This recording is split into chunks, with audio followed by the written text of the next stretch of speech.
We're going to start off with the 6 cylinders of a trading plan or of a trader's skill set. These are the 6 different facets in my mind of a ways a trader can differentiate themselves. I'm sure there's more to it. This is not an exclusive or exhaustive, I should say, list. But the things that I've written out here are strategy, risk management, universe and trade selection. Those 3 all go together. They're more, chart related, kind of technically related. And then mentality or trade psychology, resources, and technology itself. And those are the more operational elements of a trader's journey. So when I say things like strategy, obviously I'm referring to what is the basis or what is your edge. If you're using volume weighted average price, what are the trade types you're operating within? How's your read on the market? What sort of skill set do you use to interpret the chart? Risk management is obviously how do you keep yourself from getting blown up? How are you trading with regard to your own account, share sizing, risk per trade, daily loss limits, your trade targets, etc. Universe and trade selection, pretty straightforward too. But we've talked about this in passing a couple of times. Are you trading small caps, mid caps, micro caps, or are you focused on large cap, not necessarily news driven, but more technically motivated plays? Because that's what our goal is with what we're kind of proposing or promoting to you with VWAP would be that you're trading slower moving, a little more reliable, a little less exciting perhaps, and certainly less momentum geared names that are operating because of their technical nature rather than some news event.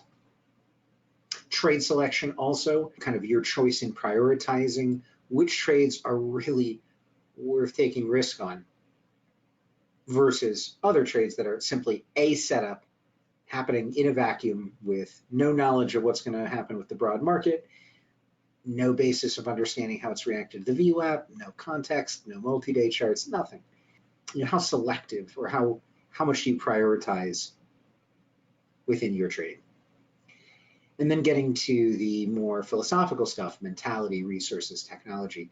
So your mentality is, are you in a growth mindset or are you trying to transform overnight? Are you recognizing that you need to build consistent, solid, healthy foundational habits rather than you're going to read a trading book and wake up the next day and be a monster? You're not going to wake up and be the Incredible Hulk the next day. Your mentality about profits should be the same as your mentality about your emotional capital. Risk a little, try to gain more than a little, and improve day to day. Don't worry about massive, sweeping, transformative gains in either confidence or in your profit and loss. It's probably not going to happen. It will happen slowly and over time. Resources are things like how well capitalized are you? How much time do you have or can you devote to trading and trade development? How much support do you have from a spouse, your family, friends, anything? That all factors in. If you are someone with a limited time window to learn how to trade, that is, I think, the thing with the most pressure. You can be undercapitalized, but you can slowly make a couple trades a week. You can swing trade. There are options for people who are undercapitalized. For people who have a time crunch to learn this, it's debilitating. So that's why I group that in with resources. And then finally, technology. What kind of technology are you leveraging to improve your situation as a trader? Are you scanning? Are you using cutting edge software and technical analysis? Or are you just kind of winging it? Are you looking at a live level 2? Or are you not at all concerned with reading the tape? We've talked about this before. I mean, that's a very basic technological requirement, right? It's 2019, almost 2020. It's not 2005, and you have to make the decision of whether or not to have access to or to view the tape. I've said it before that I'm not a fan of watching the tape closely for a decision whether or not to enter the trade. I do watch the tape for once I've made a decision to enter the trade, how can I most optimally enter it? So I view it as a small sub part of trading, not the reason why I might enter or not enter a trade. Obviously not all 6 cylinders may be operating perfectly at once in a trader's life, and they can still be successful. But you would imagine that the most fulfilled traders are those who have control, command over all 6 of these. So I would encourage you to kind of think through, where am I? Speaking as you, the trader, where am I with respect to technology? What would be the next best thing I could be doing compared to what I'm doing right now? So a common thing is somebody's watching, let's say, a watch list of trades, and they say, well, how do I have something that will look at the watch list for me and alert me to when I need to look at something from the watch list, right? It can either be a very detailed trade scanner or just some sort of filtering or prioritization. But what they're doing is you're moving up the chain. So rather than being content with where you are, ask yourself, what would be the next best incremental move that I should work towards?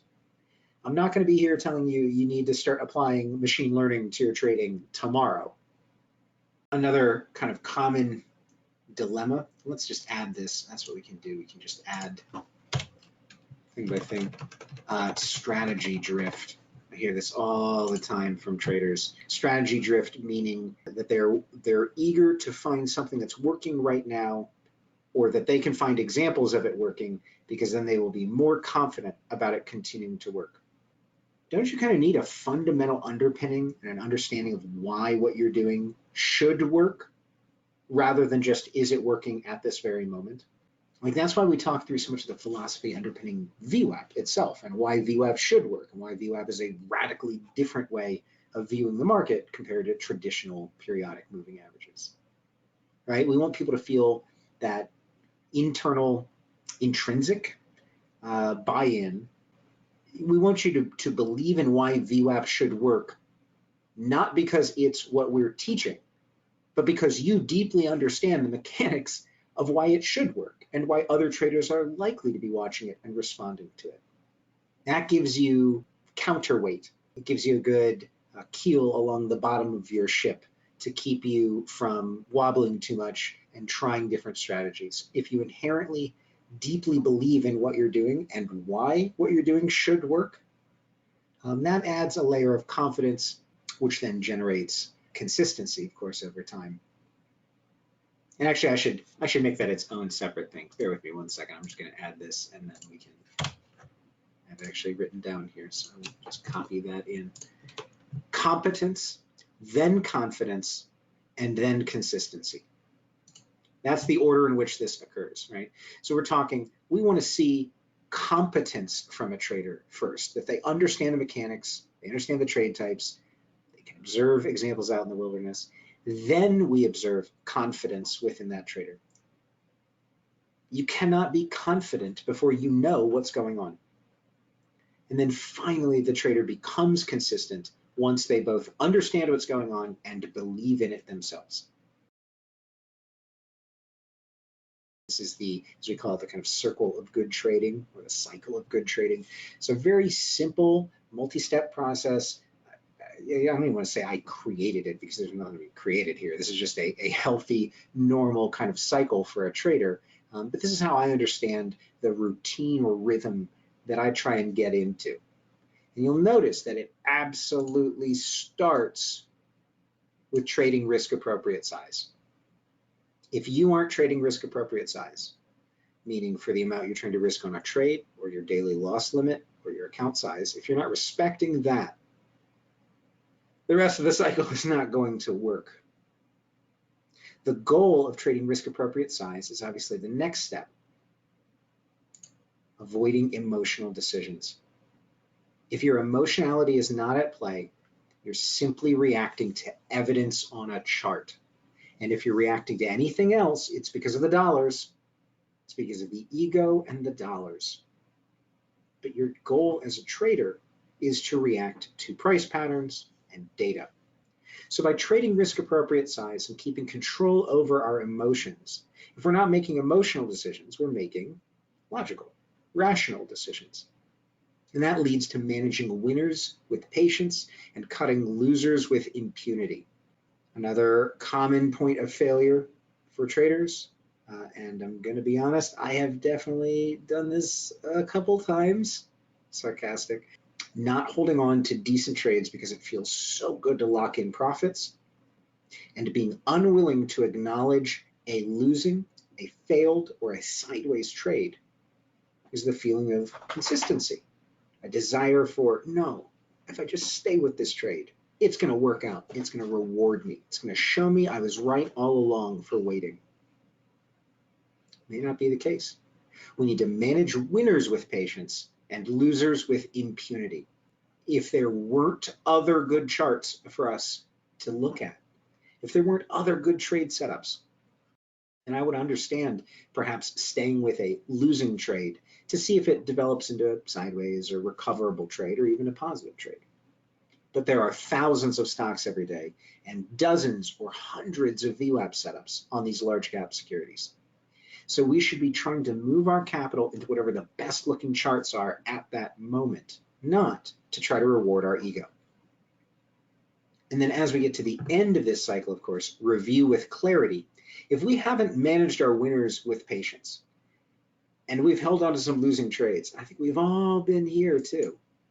Do you really want to look honestly at your trading record for the day? Haven't we all had a terrible trading day before where we shut down Thinkorswim at like 4:02 p.m., right? It's just, the day is done. Thank God, I got to get away from my computer. We don't want to acknowledge the damage we've done, either financially, emotionally to ourselves, our confidence, or even just a series of a small, couple stupid trades that were really frustrating. The challenge is we don't want to review with clarity because it's unpleasant. So by operating with this cycle, trading risk appropriate size, avoiding emotionality, and then staying with our winners with patience and getting out of losing trades and not feeling bad about it, when it comes to review, you have nothing to feel bad about, right? It's like being judged for a good life that you've led. You're proud of the life you've led, then you have nothing to be ashamed of.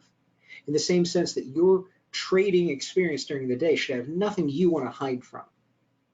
Did you make a mistake? Well, that's okay. It's a mistake. It's very different than I completely went off the path. I didn't follow my rules. I traded 4 times the size I should have, right? That's a massive deviation, no pun intended, from the prescribed path.